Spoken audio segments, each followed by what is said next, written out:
Hey, good day to everyone. In today's episode of Growing Your Tree of Prosperity, I'm going to talk about the exchange traded funds that can be found in the Singapore Stock Exchange.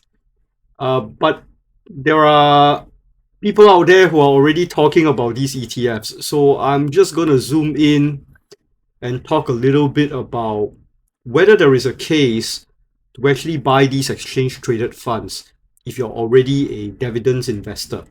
Okay. All right. So let's talk a little bit about exchange traded funds and what they are. They are like collective investment schemes. So they allow a retail investor to buy a basket of stocks on SGX and collect dividends without analyzing individual stocks. So for example, the STI ETF, that's an ETF that buys the 30 stocks in the STI. When you buy one counter, you own all 30 of the biggest companies in Singapore. You can do the same with the S-REITs ETF, where if you were to buy the ETF, you will own a basket of real estate investment trusts. Okay, so very convenient for people who do not want to, drill into an individual stock to look at financial statements. Okay, but the problem is, there is a fee when you actually buy these ETFs. Every year, uh, they will deduct on the back end about 0.5% of the value of your ETF. All right. But it's worth doing this in Singapore because there's no withholding or inheritance taxes in our country. So you might find that the 0.5% is really not as expensive as it's held out to be. Okay. Yeah, but we have an additional challenge for this video because I want to see how a person who already knows how to invest in dividends in Singapore, whether there is a way to fit these ETFs into the main portfolio. All right. So you can imagine the way I look at a dividends investor, and I'm slowly building this up as a new model that I might teach in the future, is that a dividends investor has four asset classes if they focus on SGX. All right.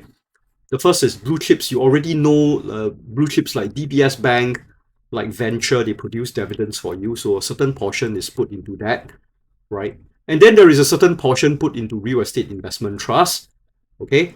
And then the dividends investor is also aware that there is a very small asset class called business trust that contains hospitality REITs, Netlink Trust, and he already has a certain amount of money put in these counters. And finally, Singapore Depository Receipts, wonderful source of dividends.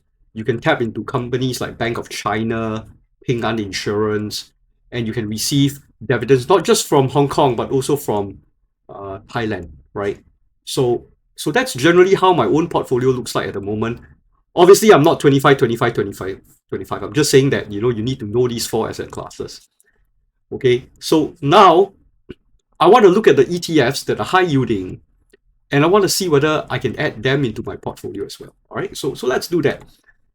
So I have taken an article from the Business Times as well as some material from Dr. Wells' articles, and I've managed to isolate the ETFs that have a dividend yield higher than 5%.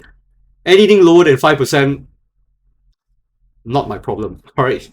I'm not interested in it. You can make money from it, but I'm not interested in anything that yields less than 5%. Okay, so I ranked them based on yield.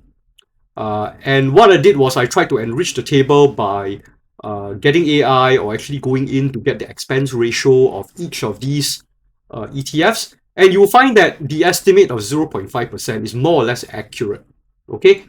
On top of it, I'm a little bit obsessed with when an ETF pays the dividend. So I've also created a new column that says, the months where you're expected to get paid if you own a particular ETF. So this should be a very useful and valuable table for people who are interested in complementing your dividends portfolio with exchange traded funds. Okay, so so I'm not going to jump right in and talk a little bit about from this table which are the three ETFs that I like the most, and I may be considering inclusion into my own portfolio over the next year. Okay, so the highest yield is obviously the iShares USD Asia High Yield Bond ETF, and obviously the reason why I like it is because the yields are very high. Okay, Another reason why I like it is that the underlying securities are junk bonds. So they have a very low correlation with other ETFs, and I measured it against REITs. It's about 0.5, the correlation with real estate investment trusts. Positive, but still not that high. Okay.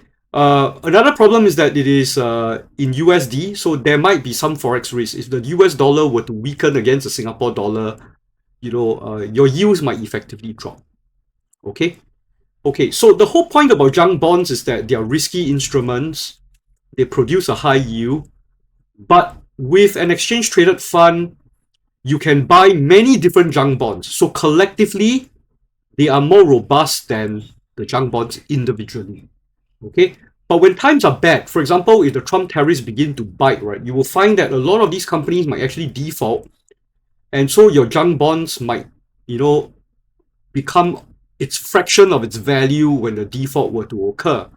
So whatever it is, when you're buying an ETF like this, you're taking up a large amount of credit risk. Okay, these are not the AAA, triple B kind of bonds. They are rated maybe a single B, C, or D.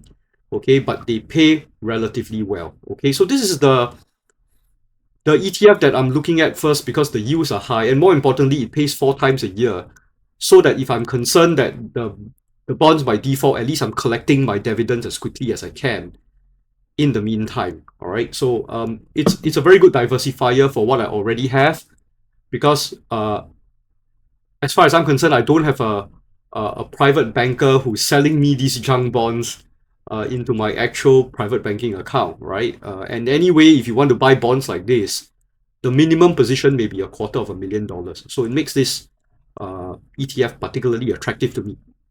Okay. The second ETF is the CSOP IHS REITs Leaders ETF, which has the highest dividend yield among all the Singapore REITs ETF. So why would someone who is already a heavy REITs investor still find room for an ETF with 0.6% expense ratio?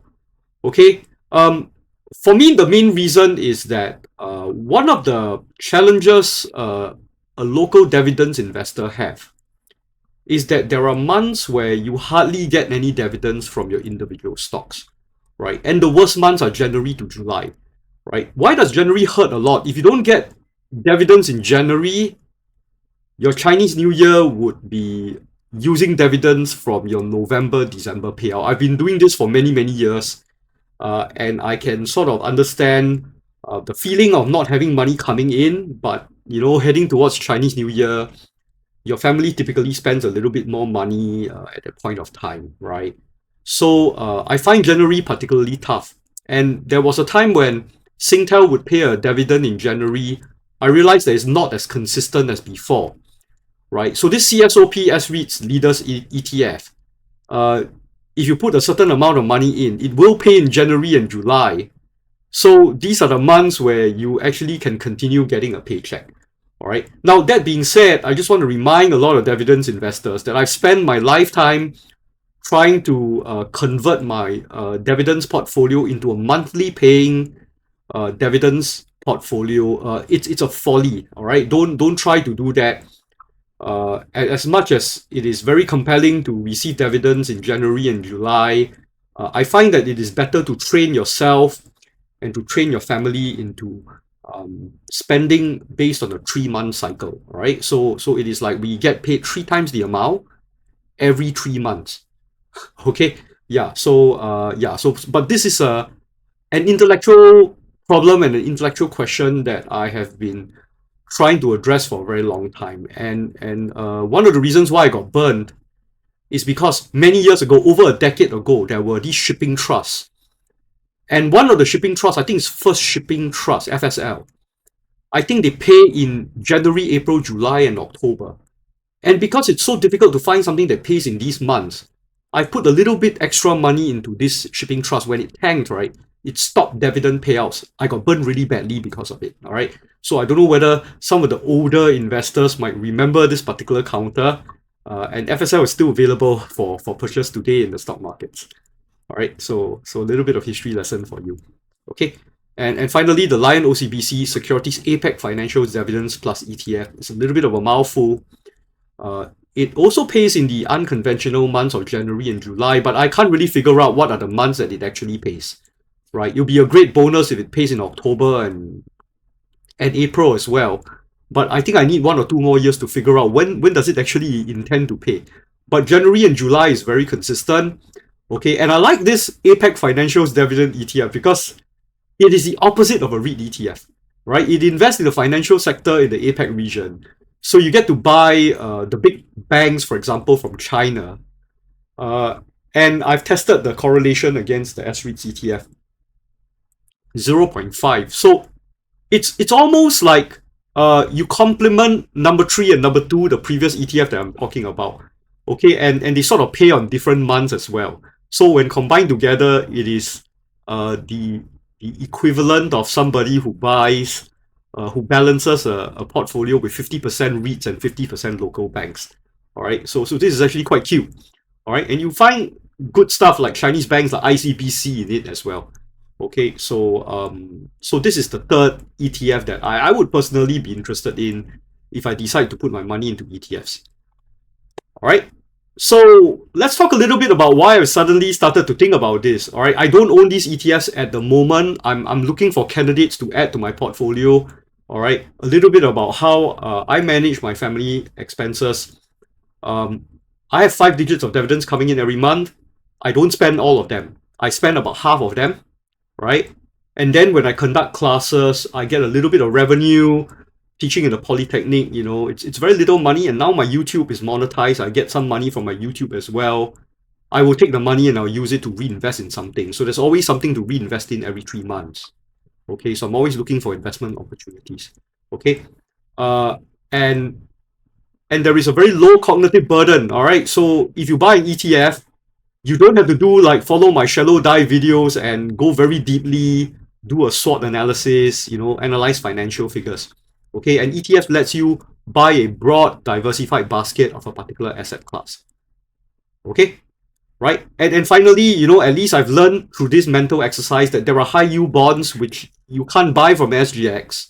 Okay, and you need to be very wealthy as a high net worth investor to have access to these high yield bonds, but you don't get diversification. So some of the ETFs actually are very compelling, and I would say that my first pick justifies the 0.5% expense ratio. All right.